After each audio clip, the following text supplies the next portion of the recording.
6A. Listening. And continuing our overview of what's on and where this week, we're going to move on to films. Judith is here to tell us about a documentary that is showing at the Independent Cinema next week. Judith. Yes, Robert.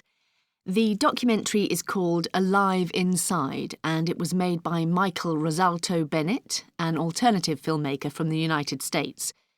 The documentary explores the positive effect that music can have on patients suffering from Alzheimer's disease. It follows the progress of a social worker called Dan Cohen and his plan to introduce music in care homes in New York, where people with Alzheimer's are being looked after. How interesting. Tell us more. In the documentary, we see how he visits the homes and meets some of the patients. What he does is to create a personalised playlist for the patients, which they can listen to on an MP3 player or an iPod. He finds out which songs to include by interviewing each patient's family.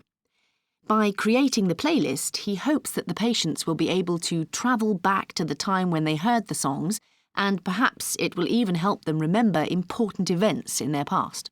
And does it work? Well, I'm giving away some of the story here, but yes, it does work.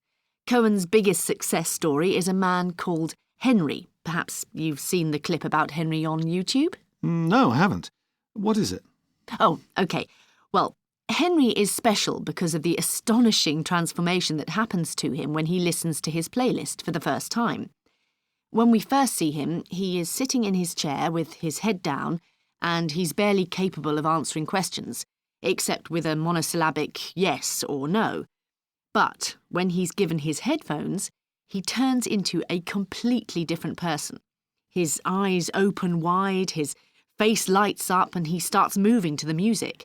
He can even answer questions about the song he's listening to. It's actually quite emotional watching his reaction, which is probably why millions of people have seen that video clip I mentioned. It sounds like an amazing story, Judith. But do the playlists work for everybody? They seem to work for most people, yes. And they have had a much wider effect than helping only individuals. At first, Cohen was worried that the iPods might isolate the patients, as each one would be listening to his or her own set.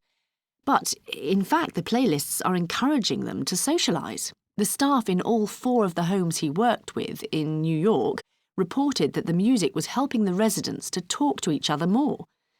The patients would ask each other questions about the music, and in some cases they wanted to share the different songs. What effect has Cohen's work had on other care homes in the USA? It's too early to say what will happen in care homes in the whole country, but in New York there have definitely been some changes. One of the greatest obstacles to the plan is the cost. MP3 players aren't cheap, and providing one for every patient in each nursing home would just be too expensive. But Cohen is trying to get around this problem by asking people to donate any old MP3 players or iPods which they may have lying at home at the back of a drawer.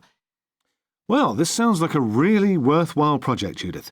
But what about the film? Would you recommend it? Yes, definitely. Especially if someone in your family suffers from Alzheimer's. You'll find it a great comfort. Thanks, Judith, for your recommendation.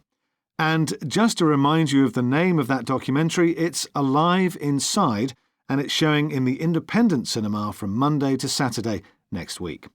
And now, it's time to look at what's on at the theatre.